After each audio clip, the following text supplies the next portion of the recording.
All right, what's up with this Texas neck tattoo? You want to know the full story? Or? Oh, yeah. My first line, crystal meth. I went down by Cavaliers. I went down the hill and I slammed my head on the pavement, started crying, was bleeding, and then I went to go get the tattoo Texas on the side of my neck. I was high. Oh, okay. All right. And so what are the other tattoos? You informed the court that you just wanted to be done with this and sign for anything or whatever. All right. This has got to be one of the most bizarrely cheerful defendants I've ever seen. The guy strolls into court like he's about to perform at a comedy club, not face sentencing. He's grinning ear to ear, giggling under his breath, way too relaxed for someone about to hear their fate. The judge hasn't said a word yet, but you can already see her taking mental notes with every smirk and laugh. It's pure disrespect, whether he realizes it or not. Either he's completely detached from reality or he thinks his fake charm will somehow save him. Spoiler, it won't. Because once that gavel drops, the joke's over and reality hits hard. You won't believe what the judge does after watching this circus unfold. Let's get into it. 7, State of Texas versus Sean Patrick Cormie. Can I have parties announced for the record for the state? Defense? And are you Mr. Cormie? Yes, sir. All right, Mr. Cormie, before your attorney showed up this morning, you informed the court that you just wanted to be done with this and sign for anything or whatever. And I instructed you that there are consequences for signing for anything. You understand? All right. You've already been sworn in. Can you state your name for the record? All right. You understand if you want a jury trial, the court will give you a jury trial. And so I don't want this to be a situation where this is rushed in any form or fashion. So have you had ample time to speak with your attorney? Yes, ma'am. And considering all the consequences of entering a plea in this case, do you still wish to go forward? Yes, ma'am. And you understand that there are other consequences other than, so now this is a misdemeanor. So this is all that I'm facing. There are consequences as far as perhaps job opportunities and other collateral consequences from entering into a plea. You understand that? Yes, ma'am. And have you had a chance to discuss with your attorney the consequences collaterally of entering a plea in this case? Yes, ma'am.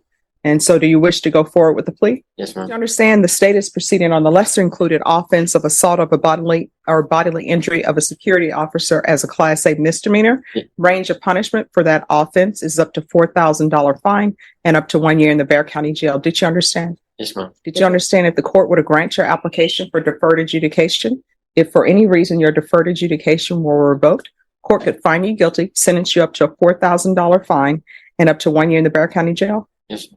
Counsel, has your client been able to provide you with any defenses? He has, Your Honor. Showing you the plea bargain page. Did you review that with your attorney? Did you understand it? Yes, ma'am. According to the plea, there's a $500 fine.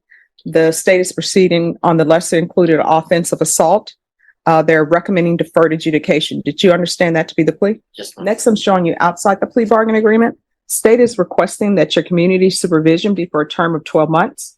There'll be a TAP evaluation, 80 hours of community service restitution, no contact with target at 746 Northwest Loops 410, 78216, and James Travis. Did you understand those are recommendations from the state and the court does not have to follow those recommendations? Yes, ma'am. Then to the lesser included offense, how do you plead? Guilty, not guilty, or no contest? No contest. State any evidence? State all proceeds to one in all attachments. No objections, Your Honor. Are you proceeding with sentencing? Yes, Your Honor. Anything you wish to say on behalf of your client? Your Honor, I would just say that at some point, my client doesn't necessarily want to move quite yet. He's working with his mother who works in Oklahoma. He does have some intention of moving back to Oklahoma to do some inpatient treatment facility with his mother. At some point, Your Honor, we may approach about getting the probation transferred, but other than that, nothing further. All right. So why is he not wishing to go to Oklahoma now? Why not? I'm good. I'm all good here. I want to stay here. So it's been a conversation that we've been having with his parents. His father lives in San Antonio. His mother lives in Oklahoma. And they don't have everything set up for him to go there yet. So he was wanting to stay here until things get set up in Oklahoma. They don't know exactly how long that's going to take. Okay. Are you originally from Oklahoma? From California. All right. What's up with this Texas neck tattoo? You want to know the full story or? Oh, yeah. My first line, crystal meth. I went down by Cavaliers. I went down the hill and I slammed my head on the pavement, started crying, was bleeding, and then I went to go get the tattoo textures on the side of my neck. This guy walks in like he's already checked out. No fear, no respect, just that whatever attitude. He's smirking through serious charges, cracking jokes like it's open MIC night. You can tell he thinks this whole thing's temporary, like the court's just going to laugh it off too.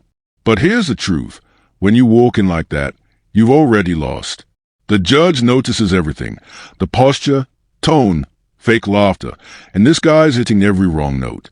He's talking to the judge like she's a buddy, not the one holding his future in her hands.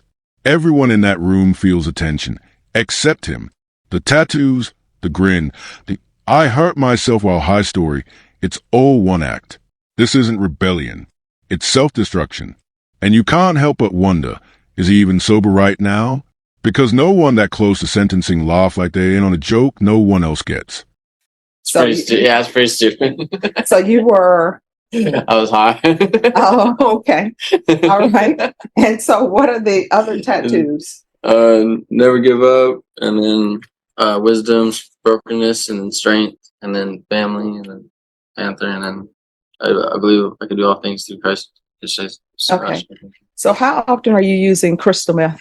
I was using it pretty much every day shooting up, but I'm done with that. I just started shooting up, but I'm ready to go get help and stuff and go to rehab and give my life to God. Like I'm done dictating my way. My way doesn't work, so I'm ready to get help. Okay. When's the last time before being taken into custody? When's the last time you did crystal meth? Probably about 7 months, 7 months ago now. So I've been in here for like almost 5. Ah, okay. So it's still clear to me that you need inpatient treatment. It's easy. Well, I don't want to say easy. It's less difficult to get clean at the Bexar County Jail and focus and see where you're going wrong than in the free world. Lifetime recovery would probably accept him. The only issue, Your Honor, with staying in San Antonio, I've spoken to his father at length. Well, no, he's not going to Oklahoma. Where would he be going? I don't remember the treatment facility over there, but I do know that his father doesn't want to help him over here. Even with drug court, he didn't really want to participate. His father didn't want him to. No, I mean, how old are you? 27. All right, he's 27. He doesn't need his father to participate. You can go from here into lifetime recovery. Then after he completes their inpatient there, they actually have a sober living facility they could probably place him at so he could get on his feet. I mean, you're 27. It's really past time for you to be dependent on your parents, to live with them, and for them to get you employment and for them to do all of that. It's time for you to start doing that. I understand that sometimes children fall on hard times because my mom said, honestly, when you have children, they never really grow up. They constantly know they have their safety net, and that safety net is I can go to my parents' house and grocery shop. I don't have a place to stay. My parents going to let me stay, but it'll probably be best for you not to do that. So from the Bexar County Jail, we're going to see if we can get you into lifetime recovery, inpatient with them. And then from there, if you're doing everything that they're supposed to do, they'll probably set you up with sober living. And usually with their sober living, they will have you there for at least 6 months and make sure that you're earning money, setting money aside. So then they can have you like a bird and you can fly and leave the nest. But I don't want to have you go from the Bexar County Jail to wherever you're going to go and set you up for failure, because then you know what's going to end up happening. A motion to revoke is going to be filed and you're going to be right back here. All right. Do you have any children? No. That's a good thing. No. How far did you go in school? My senior year. He graduated. So what are you planning on doing with the rest of your life for employment wise? What do you want to do? I was gonna go buy at a gas station and like just stay sober and save up. Wait, buy a gas station? Oh, like work at a gas station. Oh, okay. I was like, okay, what are you doing to see? I was going to say, what are you doing to buy a gas station? All right. So this is what we're going to do. It's 1 year deferred adjudication. $500 fine. That will be probated. We'll do a TAP evaluation. And since I'm asking that he go to lifetime recovery, if he's placed in lifetime recovery before his TAP evaluation is done, great. How long does it take the TAP evaluation if they're in custody? Week and a half. Okay. So we'll say TAP evaluation while in custody, but probation knows and the clerks know that if you're transferred, if lifetime recovery says, oh, we'll take him today, then lifetime recovery will take precedent over the TAP evaluation in custody.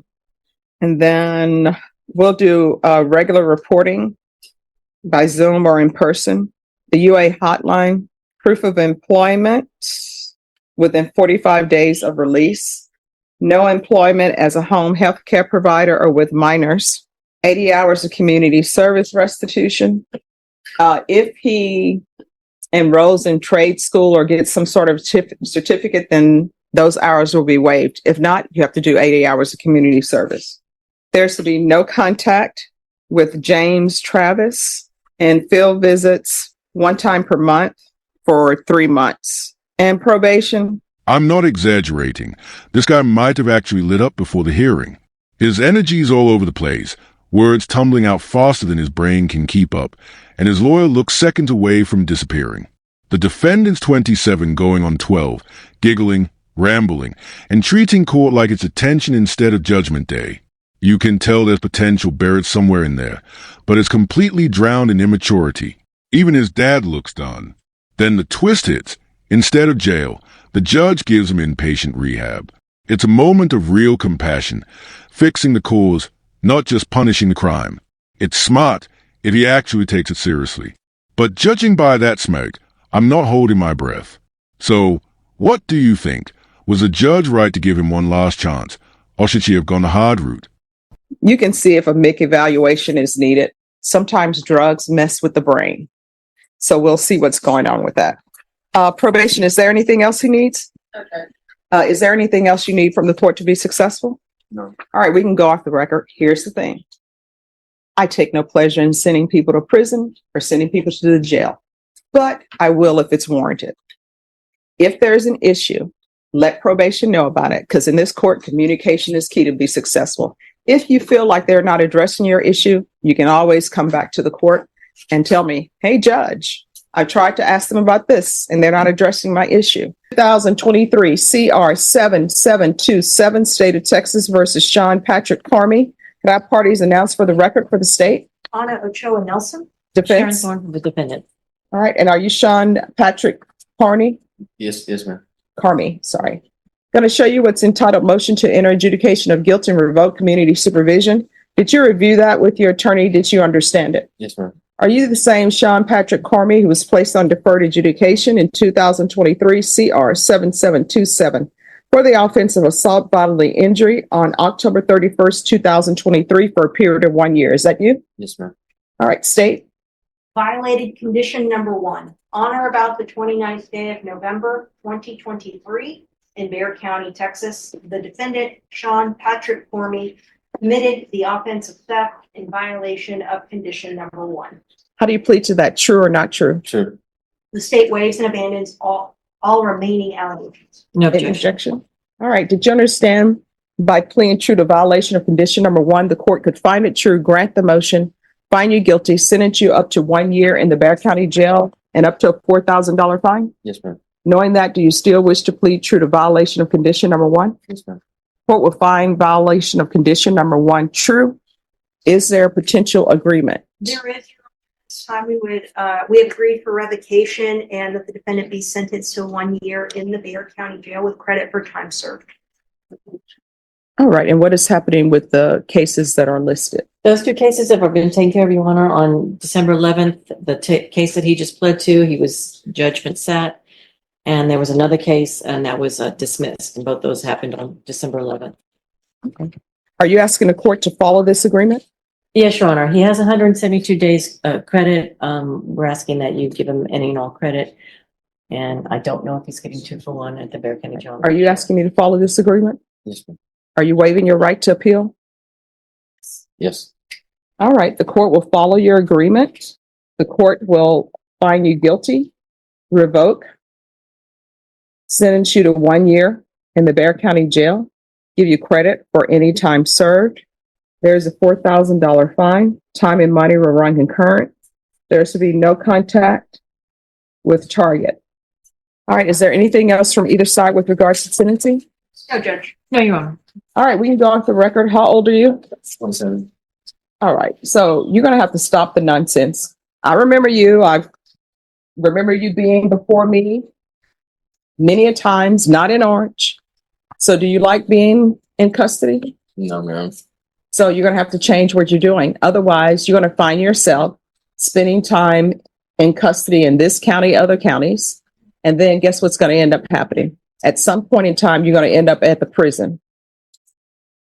And then you're gonna wake up and half your life is gonna be gone. Because I will tell you from experience, once you hit 21, it's time just starts flowing so quickly off the calendar. Next thing you know, you're in the twilight of your life. Fast forward, and surprise, our wannabe comedian is back, this time in the bright orange jumpsuit. The grin's gone. The swag is gone. Now he's just sitting there, hollow-eyed, finally realizing the system isn't a punchline. Maybe it's guilt, maybe it's sobriety, but either way, the irony stings. The same judge who once showed him mercy now stares at him with pure disappointment. And get this, he only gets a year. 1 year. I've seen people with half his record get double that. So where's the line between compassion and enabling? When someone keeps spitting on second chances, are we still helping them, or just making it worse?